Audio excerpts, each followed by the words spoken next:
Recovering Queen. The Queen fan podcast where we talk about and play the songs we love. With Jay, Matt, and Ian. Welcome to Recovering Queen, the Queen podcast where we take a famous or not so famous Queen song and cover a version of the Queen song and talk about the methods and the madness of the greatest band in the world of all time ever in the world. Queen. My name's Ian, and with me, as ever, are Matt and Jay. Good evening, gentlemen. Good morning. Good morning, Ian. Good morning, Matt. And it's not a normal episode. This is a mini-sode, so where the track in question doesn't qualify for a full episode, but needs a good, thorough chat about. So, which minor track of Queen are we going to have a little chat about this morning stroke evening, delete as applicable? I think that this, before we say which track, this is ripe for minisodes, isn't it? The tracks off Flash Gordon, the 20 however many tracks there are. So yes, so 18 tracks. So I think only 2 deserve an episode, of which one's already had an episode. So this is track 16. This is a dedication, isn't it? And it is dedicated to Richard, who's been a legend on Twitter. So yeah, track 16. Everyone who's now heard that name knows that it is Crash Dive on Mingo City. No, that's not how it goes. It goes jug jug jug jug. It's the Flash theme, basically, done differently. Reaching the climax of the film as well. So it does get the honour of kind of almost closing out the film, closing out the action part of the film, namely the when they crash that massive thing down onto that city. What, War Rocket Ajax? Yeah, War Rocket Ajax, yeah. I love the fact that Ajax has got its own name. If you think about a lot of ships, they have their own name, don't they? In fact, I was in Guernsey and I saw a ship called the Bohemian Queen. And I was thinking, God, that's a glory yacht. I've got to have that. Oh. Yeah, so That was good, but I was expecting you to say Ajax. I saw a ship called Ajax. It wasn't a warship. If we were all billionaires, we'd be excellent billionaires with helicopters called Flash and ships called Khashoggi and all this kind of stuff. That definitely would. I definitely would. I was tempted to buy Bohemian Queen. Yeah. So if an offering. So, Matt, just talking about the track quickly. Why did you decide to do Crash Dive on Mingo City out of all the tracks you could have done? For Richard, like literally, he'd been begging us to do it. It was just, I had to do it. And it's one of those things I thought, this will only take me a second.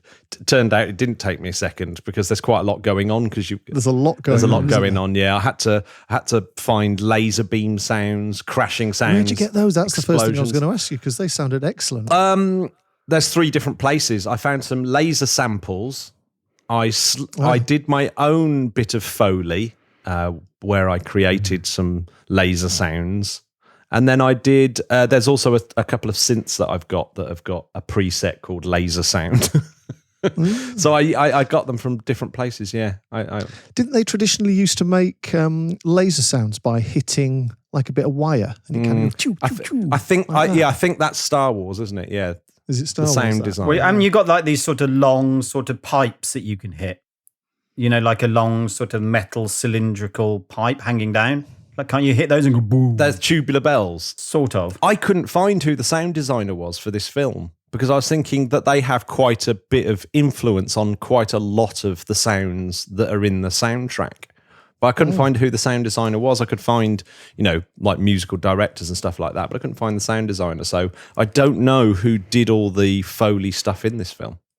I remember seeing a YouTube video about Foley artists, and they were doing something by the sea with birds flapping, and then I think there was like a crashing of waves and everything. And they had like buckets and handkerchiefs and a bit of wet sand. Yeah. And it was, once you see it next to it, it's absolutely astonishing what they can do and how they can fool us into thinking that is the sound. And when you match the visuals with a sound, it's astonishing. Yeah, virtually no animal wildlife is the animals themselves. So like when you see cheetahs running or things like that, it is someone punching sand and they get really good. They get really good at it. You know, they actually sort of feel the animal and punch the sand at the same rate that the cheetah's running and stuff. But anyway, we're not talking about Crash. I was going to say this is actually quite prescient to the track itself. Well, in fact, actually to the film, because I wasn't aware of this, but because Sam J. Jones fell out with the writer Dino, he didn't come back for any retakes or overdubs or anything. And so they were left with a little bit of a conundrum. So there's actually, as well as Sam, there's another 2 minimum, possibly more, people doing the lines for Flash, which I didn't even notice. I've never noticed the difference at all. It isn't Sam J. Jones, isn't it? Yeah. The vocal. It's outrageous, really. But so, I mean, that's the ultimate Foley. Well, and not only that. So not only that. Well, and what's great about the soundtrack is the first soundtrack, really, that uses dialogue and film sounds within the score itself. So, like if you say take something like Simon and Garfunkel, their soundtracks, they would just be the songs from the film without the dialogue from the film interspersed where it would have been. Whereas this was the first time they did that, and it wasn't really used again until Quentin Tarantino did Pulp Fiction soundtrack. But there's lots of weird things in this. Well, and most noticeably in Crash Dive on Mingo City, if you watch the film, the only bit of dialogue right at the end of Crash Dive on Mingo City on the album, he says, "Hail Flash Gordon, savior of the universe," right? But in the film, just before he jumps up and goes, "Yeah," like that, it says, "Long live Flash, you've saved your Earth. Have a nice day." What? It's so weird. So it's like, it's completely different. I'm not even sure it's the same actor that does the "Hail Flash Gordon, savior of the universe." It's totally weirdly different. And well, it's a remix, isn't it? Essentially, it's like it didn't have enough energy for the single. So or no, it wasn't a single, was it? But it was a track. So stick in a better line, a more emotional line. So Queen have actually made a choice there Queen and Mack, because it was poor Mack's, like one of his first jobs really was to sort of sort out the mess of soundtrack stuff that the band had compiled for the film and put it into an album by using bits of dialogue and stuff like that. Apparently there's all cassettes and bits of tape everywhere. And on your version, Matt, I noticed you did have the dialogue there from a female voice and a male voice. Who'd you get in to act those parts? Well, I paid a lot of money and got recording artist Ledra Chapman to do the female vocal. Right, okay. And myself to do a bit of acting at the end. Well, I tried to recreate the kind of old man voice that's on that. It's a good bit of acting. Yeah, it's a bit... to quote Roger, getting dangerously close to acting.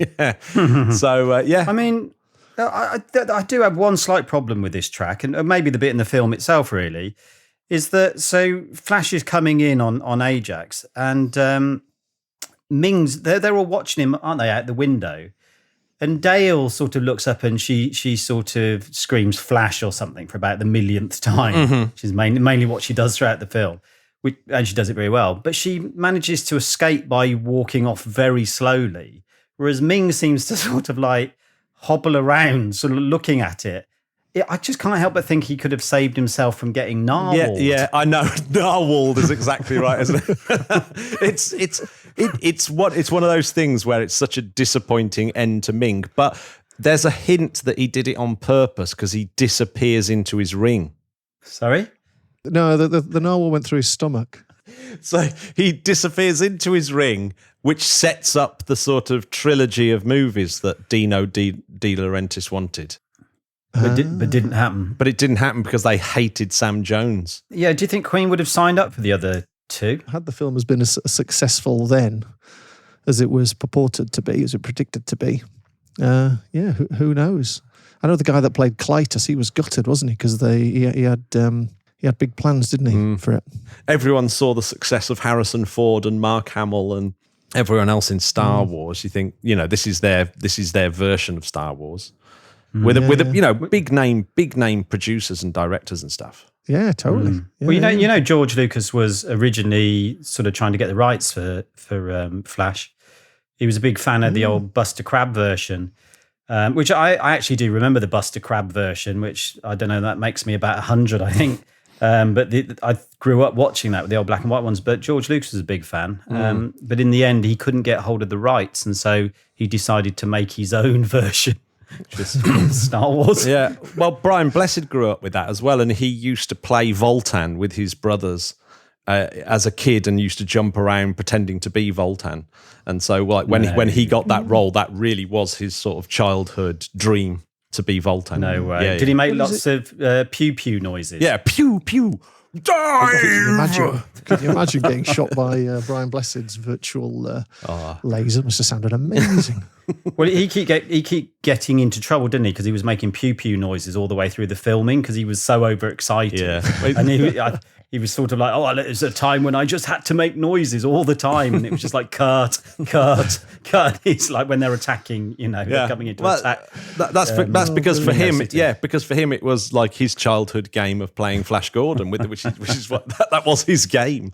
Well, he's a good superhero as well, Flash Gordon, is he? Because he is literally just a man with a man's courage. With a man's courage, so he's not like been bitten by a radioactive spider or anything to give him superpowers. It's just but his only superpower is to be able to throw an American football really well. Are your men on the right pills? Yeah. What about the lion? We haven't spoken about the lion in the original version. Lion Man. Oh yeah, is there a Lion Man in the original version? Well, I think it was one of the storyboards that Nick Rugg, who was online to be directing initially, he'd got like a lion man that was going to accompany Flash all the way around, like Chewbacca or something. Hang on a second, isn't Nicholas Rogue the guy that did Man Who Fell to Earth? Yeah, he's like a great director. Well, yeah. But then Mike Hodges is no slouch. Get Carter, Croupier. I mean... it's crazy, isn't it? And Howard Blake... It did the soundtrack, and he only had 10 days and had a sort of breakdown doing it to do actually kind of do all the orchestration to kind of gel the whole thing together. Yeah, it's insane. And then he went on to write "Walking in the Air," made famous by not Howard Jones, Alan Jones. It's a sort of slightly different version. Made famous by Alan Jones, not sung by weirdly, Alan Jones. Not even sung by Alan Jones. Yeah. Bizarre. It's such a great film, though, isn't it? And what's the thing I love about Flash is the more you look into it, the more there is to know about it. And there's so many stories that spin off from Flash that, I certainly wasn't aware of at the time. To me, it was just a sort of, a normal sort of superhero film, but the cult status, I think, is well deserved. 40 years on. Oh God, yeah. I mean, it's so weird as a film, and it's really weird as an album by Queen.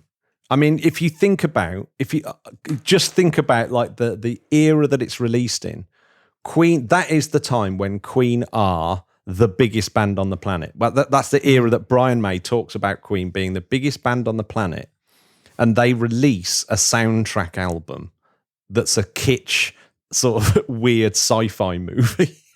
And it's just like, God, that is unbelievably brave. And the record company must have been like really pissed off because they'd lined up Greatest Hits. Greatest Hits was on the catalogue to go out that Christmas, but instead they brought out the soundtrack album. And you imagine, like, the record company would have obviously have liked to have brought out Greatest Hits when Queen were the biggest band on the planet.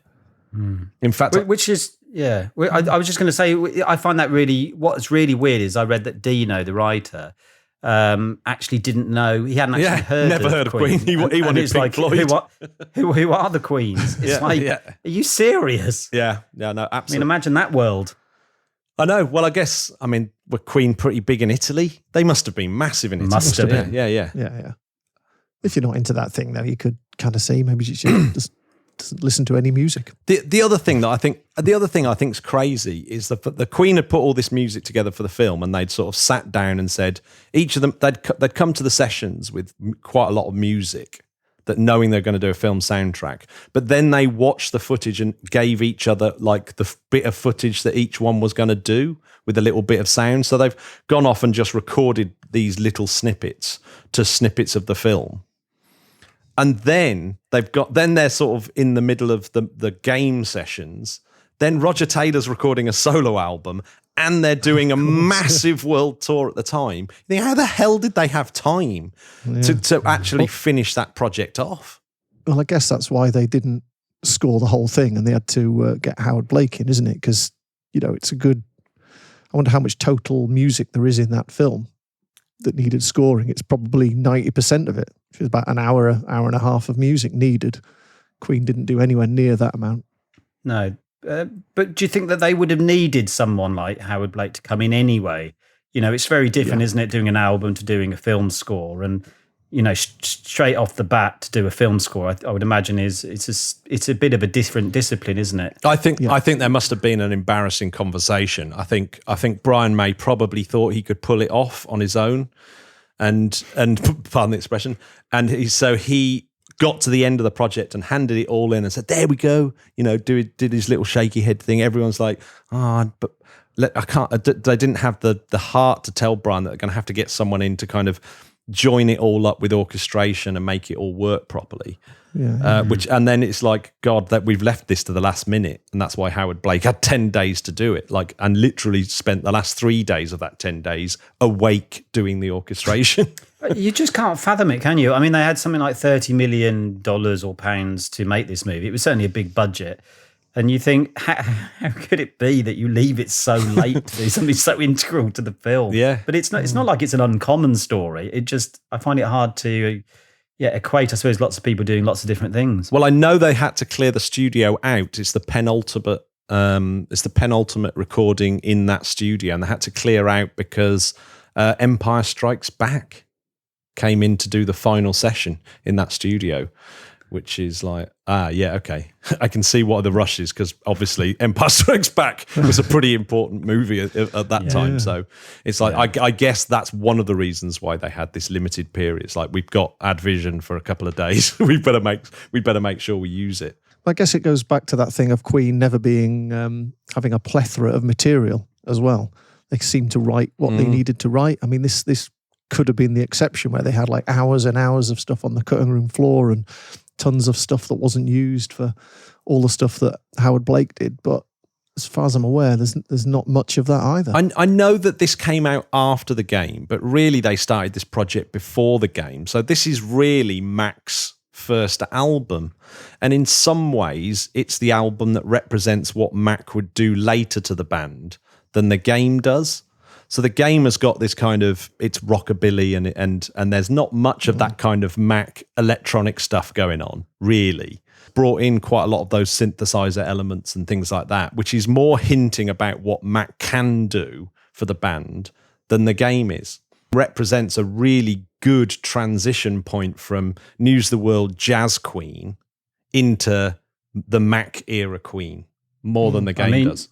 I mean, you think about those 3 albums, the game, Flash, and then of course Hot Space. I mean, those are 3. They sit weirdly together, don't they? They're crazy together. Yeah, I guess it makes. In fact, it just makes virtually no sense that those 3 albums came out really close to each other as well. I mean, that's like there's not much time in between those efforts, isn't it? No, but like you say, if you just see it through the prism of Mack, then it does make a little bit of sense. Does Flash make more sense as an album than a Kind of Magic? Kind of as a pure soundtrack rather than this weird neither nor. Yeah, it's like that's like the best of or something. It's like some sort of weird best of and half a soundtrack, isn't it? It's the most peculiar. Yeah. I think Mack hints at this where he says that like Freddie just isn't interested in it, right? So Freddie's just not interested in doing anything other than just recording songs, right? He wants to come in, record his songs, do a vocal or a piano, and that's all he's into. He doesn't give a shit about anything else.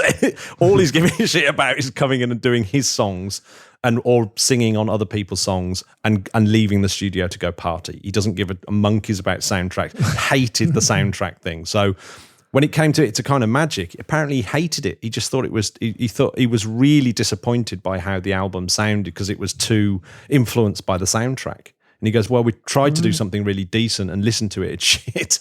That's what he said to Mack when he talked about. I mean, what they should have just done the soundtrack, just like padded it out, and with a bit more of the film, padded that out, and then saved the songs. I think it would have made more sense. Yeah, it's a curious one. It's probably Freddie's lowest ebb of writing as well, isn't it? Kind of Magic. Yeah, I suppose it is. He's contributing Yeah, I know. Yeah, you can tell he's not really having that much fun doing that. And so I think Flash works loads better than It's a Kind of Magic as a soundtrack album, because It's a Kind of Magic isn't a soundtrack album. It's kind of, here's the songs that we kind of cobbled together for Highlander. It's not even called Highlander, is it? It's called, a kind of. Well, no, but plus a few more. Yeah. That make no sense. Yeah. I wonder if that was a reaction to the reaction of them releasing Flash as an official Queen album rather than the original kind of official soundtrack. I don't think there's ever been an official soundtrack that contains all Howard Blake's scoring either. As far as I'm aware, unless it came out on one of the anniversary albums. He has an album himself that has quite a bit of the score that he did for Flash appearing on it as well. So he's put together like the best of his film soundtrack, and he's got there's a Howard Blake album that has some of that stuff on it, which is interesting. I remember there's some good stuff we talked about on the Hero soundtrack. There's a good YouTube clip of him talking about scoring it with some outtakes on there as well. Well, that's in that documentary. I mean, anyone who wants to really have a deep dive is that Sam Jones documentary where it's Life After Flash. Yeah, that is great fun. Really, really awesome documentary. Yeah, I love that. And just lastly, on the filmic side of things, I also think it's quite kind of strange. It's been a long time now, and there's been so many remakes. Think about the amount of remakes of Batman and Superman and all the Marvel comic heroes. Surely it's got to be time for a remake of Flash in the modern era. And I'm quite surprised no one's attempted to do Dan Dare, which is of course the British equivalent of Flash. And it's just like it is weird that they do seem to have been somewhat ignored. Well, I guess they're not part of the DC or the Marvel universe, are they? So there's those big production houses that have no interest in it. Yeah, I suppose getting going might be a problem. Well, particularly considering Dino had his fingers royally burnt, I would imagine. Being that the budget was 4 times bigger than Star Wars, and it must have been 1 million times more floppy when it hit the cinema. Yeah. So yeah. But do you know Buster Crabbe was an Olympic swimmer, American Olympic swimmer? I knew he was an athlete. Yeah, I knew that. He Which I thought. When I was looking into it, I found it quite weird because I don't know if you remember Tarzan, and this is for the older people listening to this. Yeah, he was an athlete. You remember Tarzan? He was an athlete too. It was Johnny Weissmuller. He was also a swimmer. So I was just wondering if there was this sort of, you in America, you swim for your country and then you get direct into films, whether they were running some sort of program. It's, well, Hollywood was curious. Hollywood was a bit like that. You sort of became famous, and then you could go into Hollywood as a star. Well, like Elvis is a really good example of it, isn't he? He's sort of famous, and then he was Hollywood. quite the backstroke, wasn't he? not just athletics. different other things that you can be famous for. But yeah, I get your front crawl. I've got one last snippet of factage that when Mack talks about the original sessions of Flash that he sort of walked in on, he's saying that John Deacon is the one that's doing most of the synth work, which I think is quite interesting because he's the one that's sort of... It's Roger's synth. Obviously, Roger's bought an Oberheim OBX. And but John let John have a go on it. Let John have a go on it, basically. And John plays the guitar on all of Roger's tracks. I noticed as well for Flash. So all those jangly guitars on, Because I always really see it as almost Brian May's project. But Flash, he's so all over it, but maybe that's not quite right. Yeah, well, he kind of directed it and said, "You go away." Roger Taylor. They all sat round and said, "Yeah, I'll do this bit." And they've gone away and sort of created all those little bits of music on their own. So Freddie's done Football Fight and sort of written the Football Fight, theme music because he's got that scene. Okay. And it's just who's around to help him cobble it together, which is the whole band on that particular occasion. Oh my God, that's fascinating, isn't it? To think that they could have all got a different song to do and how that would have turned out. Yeah. Yeah. If Freddie had done the Wedding March, for example, that would have been brilliant. It's got to be the time. Surely it's got to be the time now. Surely it's time for scores. This is longer than a normal episode. It is. Yeah, it is. And not only that, listeners, this is the second attempt we've had doing it. So this minisode has taken us at least twice as long as any normal episode. Oh, We had a few editorial problems first time round, listeners. The things you do for money, huh? So, scores on the doors for Crush Dive into Mingo City. Jay, what are you giving it? Well, I'm gonna let you two score it first. Oh, come on, Jay. You can't do this every week. It's your turn. Okay, well, I think it's an 8 because it's a 7. It's a 7. It's a 7. Jay, think of the songs that you've given a 7 to, and then really, this is Crash Dive on Mingo City. You can't. Okay. I'm gonna give it 0. I'm gonna give it no score. I'm scrubbing my ballot. I'm messing it's 1 on to it. 10. You can't have a 0. No. I don't see how you can score it. That's my point. Okay. You can only score it for part of a soundtrack, and it does its job. And I think it's really good at doing its job. We have to, by the end of doing every single song that Queen have ever done, we have to have scores attached to them so that it puts their place in the whole Queen catalogue of, if you were to show an alien, yeah, this is Queen. And what we've done is we've given you this big list of Queen songs in order of how good they are. So you can start the really good ones. So you got Under Pressure and Bohemian Rhapsody at the top, obviously. Where in that Queen catalogue, in that 180 songs, does this fit? Well, I this after 80 episodes. Well, do you know what? I feel like I'm being very straight-jacketed now. I'm not straight-jacketed. I feel very. If anything, I'm opening it up for you. I feel like I'm being. Okay, well, clearly it's not as good as any of those songs. But for me, it still does its job. So I'd give it a 6. But secretly, it's always going to be an 8. So I'm giving it 6. As good as Nevermore for you. It's not. I gave Nevermore a 10. This is why we had to do this episode again because of this section. Okay, I'm giving it a 6. That's it. Final word. 6. Okay. Well, for me, it does its job perfectly well, but it's not like a proper song, is it? So it can't score anywhere near up in the top echelons. So for me, this is respectable 3. Yeah, I think 3 is about right for it. I think it does its job. It clearly does its job. But let's face it, as a standalone track, you're not going to go, oh my God, have you heard Crash Dive on Mingo City? It's such a banger.